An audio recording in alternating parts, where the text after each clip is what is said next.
বন্ধুরা, আজকের ভিডিওতে আপনাদের সাথে আদানি উইলমার কোম্পানি নিয়ে ডিসকাস করব, যে কোম্পানিটা তার টপের থেকে 61% ডিসকাউন্টে ট্রেড করেছে। তো এরকম মার্কেট কন্ডিশনে যখন কোম্পানিটা এতটা ডাউনে ট্রেড করছে, কোম্পানির ফান্ডামেন্টালি কি কোনো প্রবলেম আছে? যাদের কাছে এই কোম্পানিটা টপ লেভেলে ধরা আছে তারা এখন কি করতে পারে? এখানে কি কোনো ভ্যালু বাইং অপরচুনিটি ক্রিয়েট হয়েছে কিনা, বা কোম্পানির বিজনেস মডেলে কোনো প্রবলেম এসেছে কিনা, কেনই বা কোম্পানি এই বুল মার্কেটে এতটা ডিসকাউন্টে ট্রেড করছে? প্রত্যেকটা পয়েন্ট, কোম্পানির বিজনেস মডেল, কোম্পানির ভ্যালুয়েশন এবং কিছু ইম্পর্টেন্ট কি পয়েন্টস, এবং কোম্পানির মধ্যে কোনো ডেভেলপমেন্ট হচ্ছে কিনা বা কোনো ডাউনসাইড রিস্ক আছে কিনা, প্রত্যেকটা পয়েন্ট ইনডেপথ অ্যানালাইসিসের মাধ্যমে আপনার সাথে অ্যানালাইসিস করার চেষ্টা করব, যাতে করে আপনারা ইজিলি ডিসিশন নিতে পারবেন যে এই কোম্পানির শেয়ারের সাথে এখন আমাদের কি করা উচিত। ফ্রেশ বাই করা উচিত, অথবা অ্যাভারেজ করা উচিত, নাকি এক্সিট করে দেওয়া উচিত, বা কোনো অপরচুনিটি ক্রিয়েট হয়েছে কিনা। যেটা বোঝানোর জন্য সবার প্রথমে আমি আপনার সাথে কোম্পানির বিজনেস মডেল এবং কিছু ইম্পর্টেন্ট কি পয়েন্টস ডিসকাস করব। তার আগে চ্যানেলে নতুন হলে অবশ্যই চ্যানেলটি সাবস্ক্রাইব করবেন, এবং ভিডিওটি পুরোটা দেখবার পরে যদি আপনাদের মনে হয় এখান থেকে কিছুটা হলেও পজিটিভ নলেজ গেইন হয়েছে, তাহলে অবশ্যই ভিডিওটিকে লাইক করতে ভুলবেন না। তো সবার প্রথমে কোম্পানির বিজনেস মডেল বোঝানোর জন্য আমি আপনার সাথে স্ক্রিন শেয়ার করব একটু পরে। তার আগে দুটো পয়েন্টস ডিসকাস করে নিই। আদানি উইলমার কোম্পানি, যে কোম্পানি মেইনলি যদি আপনি বিজনেস মডেল দেখেন তাহলে কোম্পানি এডিবল অয়েল ম্যানুফ্যাকচারিং এ ইন্ডিয়ার লার্জেস্ট প্লেয়ার, এবং কোম্পানির ডোমেস্টিক মার্কেটের পাশাপাশি ফরেন মার্কেটের স্ট্রং ফুটপ্রিন্ট তৈরি করতে পেরেছে এই বিজনেস সেগমেন্ট থেকে। এছাড়া কোম্পানি ফুড এবং আদার্স এফএমসিজি সেগমেন্ট থেকে কোম্পানি বিজনেস রান করে থাকে, যেখানে কোম্পানির কাছে অ্যাভারেজ 7 থেকে 9খানা ব্র্যান্ড রয়েছে, যেই ব্র্যান্ডের মাধ্যমে কোম্পানি প্রোডাক্টগুলো সেল করে থাকে। যার মধ্যে নাম্বার 1 ফরচুন, যেখানে কোম্পানি ফরচুনের অয়েল এবং ফরচুন বাসমতি রাইসের মাধ্যমে নিজের ব্র্যান্ডের মাধ্যমে প্রোডাক্ট সেল করে থাকে। তাছাড়া কোম্পানির কাছে রাগ ব্র্যান্ড রয়েছে, বুলেট ব্র্যান্ড রয়েছে, রয়্যাল ব্র্যান্ড রয়েছে, তাছাড়া জুবলি রয়েছে, কোহিনুর বাসমতি রাইস হায়দ্রাবাদের ব্র্যান্ড ভ্যালু ক্রিয়েট করেছে। তাছাড়া কোম্পানির কাছে ট্রফি ব্র্যান্ড রয়েছে, এছাড়া চাইমিনার ব্র্যান্ড রয়েছে, এবং কোম্পানি কিংস ব্র্যান্ড, এই সমস্ত ব্র্যান্ড নেমের মাধ্যমে কোম্পানি মেনলি বিজনেস রান করে থাকে। এছাড়া কোম্পানির একটি সাবসিডিয়ারি গ্রুপ আছে, যে কোম্পানি মানে যেই গ্রুপটি বাংলাদেশের ক্রুড অডিবল অয়েল ট্রেডিং এবং রিফাইনিং বিজনেস করে থাকে। এবার বিজনেসের আর কিছু ইম্পর্টেন্ট স্ক্রিনশট বোঝানোর জন্য আমি আপনার সাথে স্ক্রিন শেয়ার করব, যাতে করে কোম্পানির কাছে কি কি অ্যাডভান্টেজ আছে এবং বিজনেসে কোনো ডাউনসাইড আছে কিনা বা কোনো কম্পিটিটিভ অ্যাডভান্টেজ আছে কিনা সেটা আপনারা ইজিলি বুঝতে পারবেন। তো যে কারণে আমি আপনার সাথে স্ক্রিন শেয়ার করছি। তো সবার প্রথমে যদি আমি কোম্পানির ম্যানুফ্যাকচারিং ফুটপ্রিন্টের কথা বলি, তাহলে ইন্ডিয়াতে টোটাল কোম্পানির কাছে 61টি প্ল্যান্ট রয়েছে, যার মধ্যে কোম্পানির কাছে 23টা ওন মানে নিজস্ব প্ল্যান্ট রয়েছে।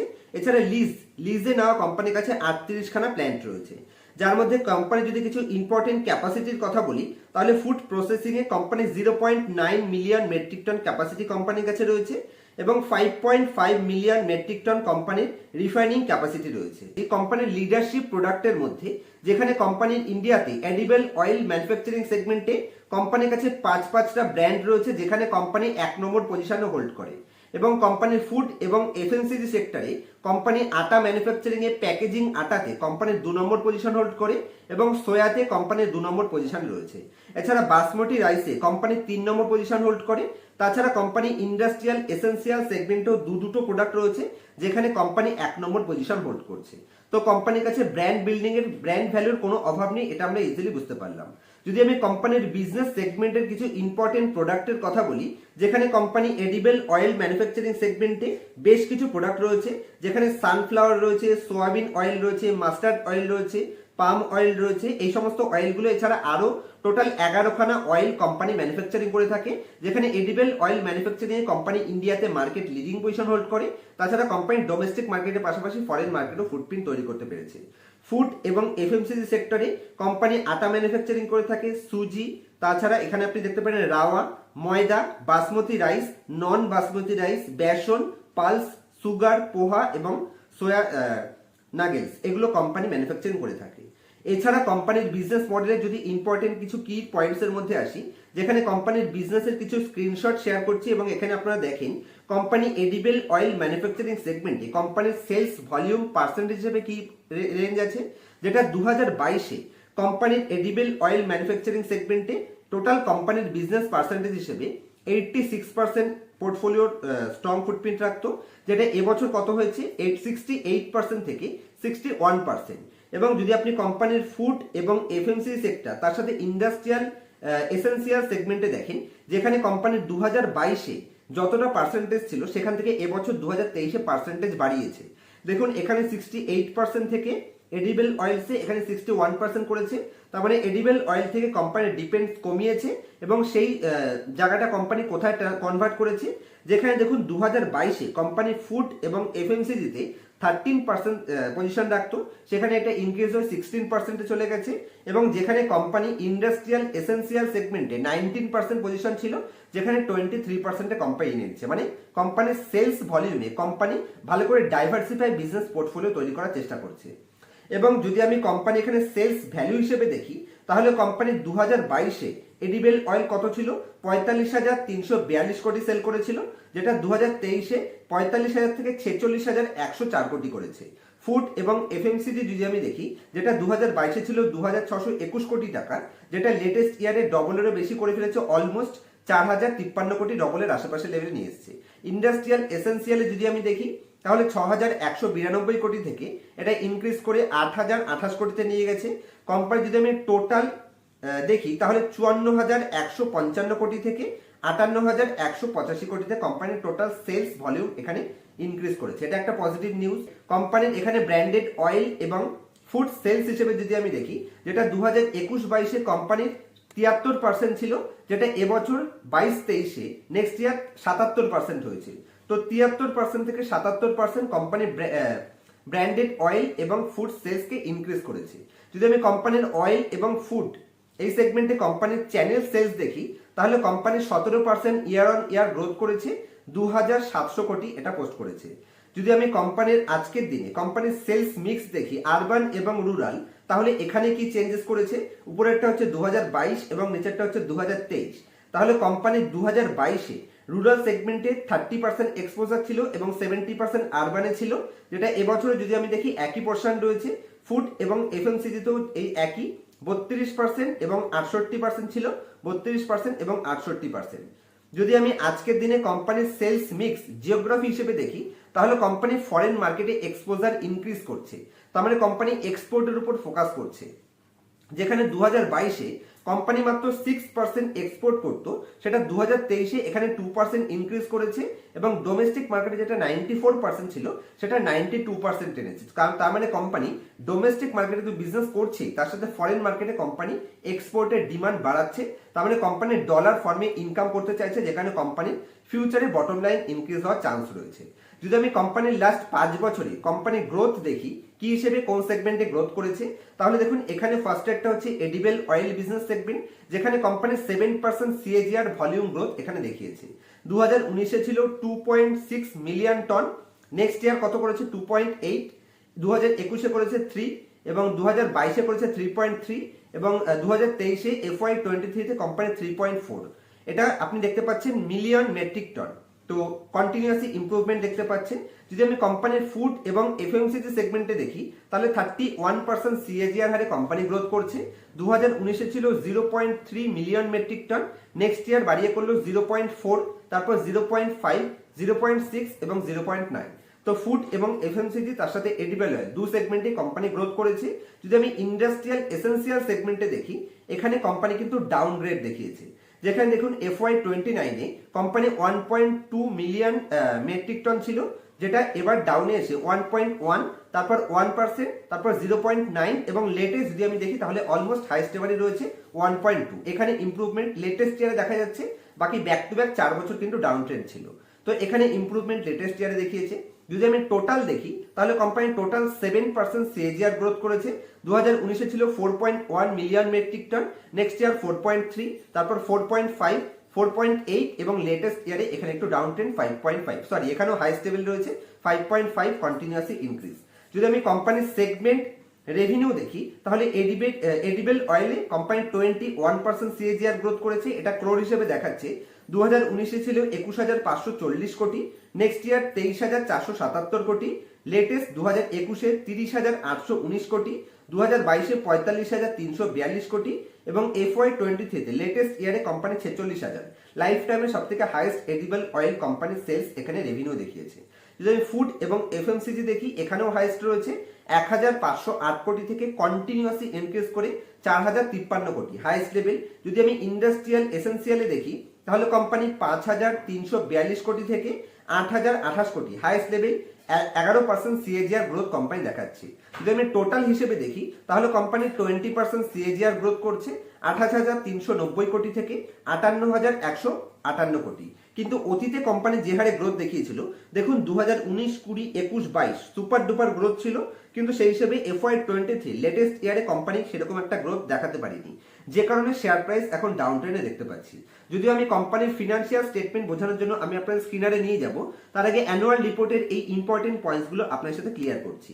যেখানে কোম্পানির অ্যানুয়াল রিপোর্টের মধ্যে গিয়ে যদি আমি কোম্পানির গ্রস প্রফিটের মধ্যে আসি, তাহলে অতীতে কি হারে গ্রোথ করেছিল, 2019-এ কোম্পানি 3,661 কোটি ছিল, নেক্সট ইয়ার বাড়িয়ে করলো 4,281 কোটি। নেক্সট ইয়ার যদি আমি দেখি সেটা করলো 5,383 কোটি, লেটেস্ট 6,002 কোটি। তো অতীতে যে হারে গ্রোথ করেছিল এখন গ্রোথের সামান্য এফেক্ট আসছে। তো এখানে একটা যদিও গ্রোথ করেছে, তো অতীতের তুলনায় একটু গ্রোথ কম। যদি আমি কোম্পানির এবিডা দেখি, earning before interest, tax, depreciation এবং অ্যামোর্টাইজেশন, তাহলে কোম্পানি 1,100 কোটি থেকে ওটা 1,661 কোটি। এর আগে 5 বছর যে হারে কোম্পানি গ্রোথ দেখিয়েছিল সে হারে এখানে কিন্তু গ্রোথ দেখাতে পারেনি, এখানে কিন্তু ডাউন ট্রেন্ড আমরা দেখতে পাচ্ছি। তো মার্জিনে কোম্পানি এফেক্ট এসছে। যদি আমি কোম্পানির প্রফিট বিফোর ট্যাক্স দেখি তাহলে 8% সিএজিআর গ্রোথ করেছে, লেটেস্ট ইয়ারে এখানে ডাউন ট্রেন্ড হয়েছে। 2022-এ 1,059 কোটি ছিল, যেটা ধরতে পারেন অলমোস্ট 30% ডাউন ট্রেন্ড দেখিয়েছে, 789 কোটি। যদি আমি প্রফিট আফটার ট্যাক্স দেখি তাহলে 11% কোম্পানি সিএজিআর গ্রোথ দেখিয়েছে, কিন্তু লেটেস্ট ইয়ারে এখানেও ডাউন ট্রেন্ড রয়েছে।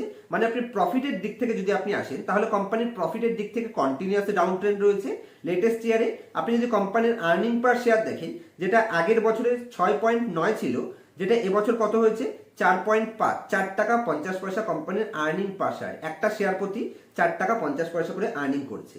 কোম্পানির প্রফিটের দিক থেকে আপনি যাই দেখবেন প্রত্যেকটাতেই এখানে ডাউনে এসছে, শুধু গ্রস প্রফিট বাদ দিয়ে। তো যে কারণে কোম্পানির শেয়ার প্রাইস আমরা ডাউনে আসতে দেখতে পাচ্ছি। কিন্তু হিস্ট্রিতে অতীতে কিন্তু কোম্পানি ফার্স্ট ক্লাস গ্রোথ দেখিয়েছিল। যদি আমি কোম্পানির রিটার্ন অন ইকুইটি দেখি, 2019-এ ছিল 20%, 2020-এ 19%, 2021-এ 25%, 22-এ 15% এবং লেটেস্ট ইয়ারে 7%। তো প্রফিটে কোম্পানির ফান্ডামেন্টালে বহুত প্রবলেম রয়েছে, যে কারণে শেয়ার প্রাইস ডাউনে এসছে। কোম্পানির যদি আমি এখানে ব্র্যান্ড বিল্ডিং এর কথা বলি, যেখানে কোম্পানি ফার্স্ট ক্লাস ফোকাস করছে, সৌরভ গাঙ্গুলি কোম্পানির ফরচুন ব্র্যান্ডের ব্র্যান্ড অ্যাম্বাসেডর, এবং তার সাথে কোম্পানি অক্ষয় কুমার এবং তার সাথে কোম্পানি টুইঙ্কেল খান্না, তাদেরকে দিয়ে কোম্পানির ব্র্যান্ড বিল্ডিং এর কাজ করে। এগুলো হচ্ছে কোম্পানির ব্র্যান্ড অ্যাম্বাসেডর হিসেবে কাজ করছে। তো কোম্পানির ব্র্যান্ড বিল্ডিং এর উপরে হিউজ পরিমাণে ফোকাস করছে, যেটা আমরা এটা দেখলেই বুঝতে পারছি। চলুন এবার কোম্পানির ফিনান্সিয়াল স্টেটমেন্ট বোঝানোর জন্য আমি আপনার সাথে স্ক্রিন শেয়ার করব, এবং কোম্পানির ফিনান্সিয়াল স্টেটমেন্ট বোঝানোর জন্য আমি আপনাদের স্ক্রিনারের উপর নিয়ে যাচ্ছি, এবং স্ক্রিনারে গিয়ে কোম্পানির ফান্ডামেন্টালি ফিনান্সিয়ালে কোনো প্রবলেম আছে নাকি সেটা আপনাদের বোঝানোর চেষ্টা করব। আশা করছি আপনারা আমার স্ক্রিন রেকর্ডিং দেখতে পাচ্ছেন। তো সবার প্রথমে আদানি উইলমার কোম্পানির যদি আমি পি রেশিও দেখি, এটা দেখে অনেকেই ভয় পেয়ে যাবে। 325-এর পি রেশিওতে কোম্পানি ট্রেড করছে। কোনো চিন্তা করার বিষয় নেই। যদি কোম্পানির আর্নিং ফল হয় তাহলে কোম্পানির পি রেশিও বেড়ে যাবে, এটা স্বাভাবিক ব্যাপার। যদি আমি কোম্পানির টপের থেকে দেখি তাহলে কোম্পানি অল টাইম হাই কত বানিয়েছিল, এখানে যদি আমি আসি তাহলে কোম্পানি অলমোস্ট ধরতে পারেন 780, 800-র আশেপাশে। এইটা হচ্ছে কোম্পানির অল টাইম হাই, 810 হাই বানিয়েছিল, যেখান থেকে কোম্পানি আজকে 345-এ ট্রেড করছে। তো বাম্পার লেভেল ডিসকাউন্ট প্রাইসে কোম্পানি আপনি পাচ্ছেন। যে company 15% return on capital employed generate করে, যেটা অ্যাভারেজ, রিটার্ন অন ইকুইটিতে এখানে একদমই কম, 7.4%। তবে যে হিসেবে কোম্পানির টপ লাইন গ্রোথ হচ্ছে এবং কোম্পানির কাছে যে পরিমাণে ব্র্যান্ড রয়েছে, আমি মনে করি ফিউচারে এফএমসিজি সেক্টর যখন গ্রোথ করবে ডেফিনেটলি শেয়ার প্রাইস অ্যাপ্রিসিয়েশনের চান্স এখানে থাকতে পারে। কোম্পানির প্রমোটারের কাছে অলমোস্ট 90%-এর আশেপাশে স্টেক রয়েছে, 87.9% প্রমোটার স্টেক হোল্ড করছে। কোম্পানির ডেট টু ইকুইটি রেশিও 0.48, মানে এটা ম্যানেজেবল রয়েছে, এখানে কোনো চিন্তা করার বিষয় নেই। আমি কোম্পানি যদি আপনাদের এখানে প্রফিট অ্যান্ড লস স্টেটমেন্টের মধ্যে নিয়ে যাই, কোম্পানি গ্রোথ অতীতে first class super duper growth দেখিয়েছিল। ট্রেলিং 12 মান্থে কোম্পানি গ্রোথে এফেক্ট এসছে, যে কারণে শেয়ার প্রাইস ডাউনে গেছে। এবং সব থেকে ইম্পর্টেন্ট বিষয়, যদি আমি কোম্পানির অপারেটিং প্রফিট মার্জিন দেখাই, মাত্র 4 থেকে 3%, অ্যাভারেজ 3 থেকে 4% company operating profit margin generate করে। দেখুন 3-4% অপারেটিং প্রফিট মার্জিন কোন ধরনের কোম্পানিতে আসে? হয়তো কোম্পানি B2B বিজনেস সেগমেন্ট থেকে বিলং করতে পারে, অথবা কোম্পানি যদি কমোডিটি রিলেটেড বিজনেস করে থাকে, যেখানে কোম্পানির ফিনান্সিয়াল স্টেটমেন্টে যদি আমি কোম্পানির রিড মোডের মধ্যে নিয়ে যাই, এখানে গেলেই আপনারা বুঝতে পারবেন যে কোম্পানিতে ফান্ডামেন্টালে কোনো প্রবলেম আছে না, কোম্পানি বিজনেস কোথা থেকে করে থাকে। যেখানে আমি একটা পয়েন্টস আপনাদের দেখানোর চেষ্টা করব। যদি আমি কোম্পানির মার্কেট শেয়ারের কথা বলি, রেভিনিউ ব্রেকআপের কথা বলি, তাহলে company edible oil business segment থেকে 79% বিজনেস ডিপেন্ড করে এবং এটা কিন্তু একটা কমোডিটি বিজনেস হিসেবে আপনি ধরতে পারেন, যে কারণে কোম্পানি 4 থেকে 5% এখানে অপারেটিং প্রফিট মার্জিন জেনারেট করছে।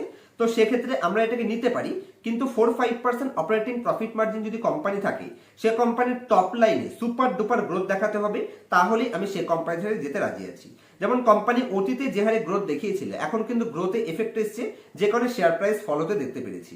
আমি একটা পারফেক্ট এক্সাম্পল হিসেবে আপনাদের দেখাতে চাবো এখানে ডিকসন টেকনোলজি। যদি আমি এখানে ডিকসন কোম্পানিটাকে ওপেন করি, এই ডিকসন টেকনোলজিতে যদি আমি প্রফিট অ্যান্ড লস স্টেটমেন্টের মধ্যে যাই, তাহলে কোম্পানির অপারেটিং প্রফিট মার্জিন কত আছে?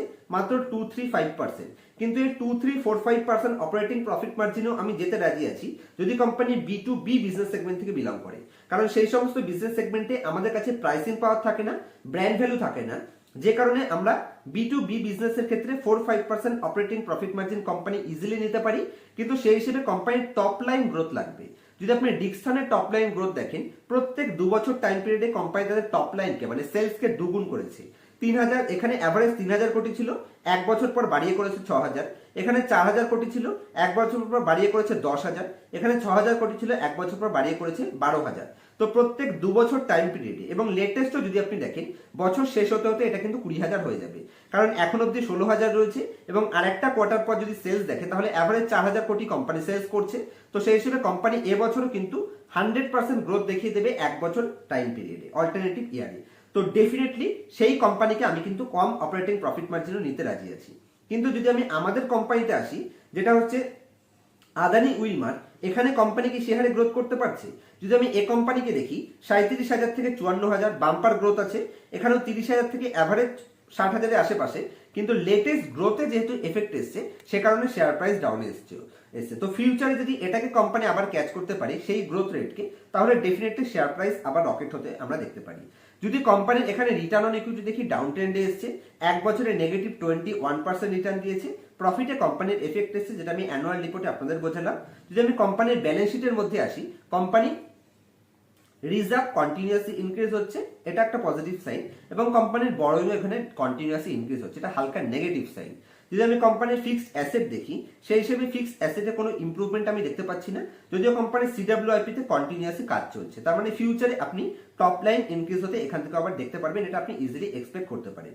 যদি আমি কোম্পানির এখানে ইম্পর্টেন্ট রেশিওর মধ্যে আসি, তাহলে কোম্পানির ওয়ার্কিং ক্যাপিটাল ডেজ আগে যেটা নেগেটিভ ছিল, তার মানে কমোডিটি বিজনেসে আপনার ওয়ার্কিং ক্যাপিটাল ডেজ নেগেটিভ হতে পারে। তার মানে আপনি র ম্যাটেরিয়াল যার কাছ থেকে কিনছেন তার কাছ থেকে বাকিতে কিনছেন, কিন্তু ফিনিশ প্রোডাক্ট যার কাছে বিক্রি করছেন তার কাছে ক্যাশে করছিলেন।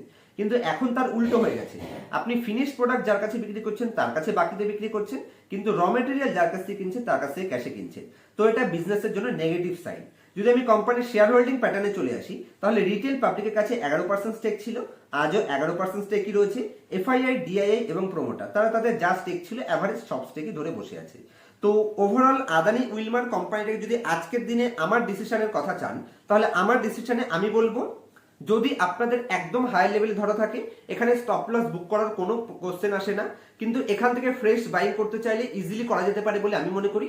নেক্সট 2 বছর যদি আপনি এই কোম্পানিটাকে হোল্ড করতে পারেন, অ্যাভারেজ 20-25% রিটার্ন তো ইজিলি আপনি এক্সপেক্ট করতেই পারেন। আর মার্কেট বুলডানে কোম্পানি ডেফিনেটলি এখান থেকে প্রাইস দুগুণ অপরচুনিটি আপনি নেক্সট 2 বছরে এক্সপেক্ট করতে পারেন। যদি মার্কেট কন্টিনিউ আপ ট্রেন্ডে যায়, তাহলে শেয়ার প্রাইস এখান থেকে দুগুণ আপনি ইজিলি এক্সপেক্ট করতে পারেন, যদি কোম্পানির টপ লাইনে সেই গ্রোথ কোম্পানি আমাদের দেখাতে পারে। যে কারণে আমরা প্রত্যেকটা কোয়ার্টারলি রেজাল্ট আসবে এবং প্রত্যেকটা কোয়ার্টারলি রেজাল্টকে একটু অ্যানালাইসিস করে দেখব যে কোম্পানির বিজনেসে কোনো গ্রোথ দেখাতে পারছে কিনা। তাহলে ডেফিনেটলি এই কোম্পানিটাকে বাছাই করা যেতে পারে।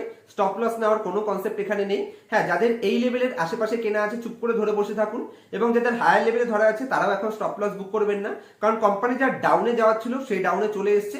এখান থেকে ডাউন সাইড রিস্ক তো আমি কিছু দেখতে পাচ্ছি না, কিন্তু আপসাইড পোটেনশিয়াল অনেকটাই আছে। তো আমার পার্সোনাল ডিসিশন, যদিও ফ্রেশ ইনভেস্টমেন্ট আমি এই ধরনের কোম্পানিতে করবো না, কারণ মার্কেটে অনেক বেটার কোম্পানি এর থেকে বেটার পজিশনে রয়েছে।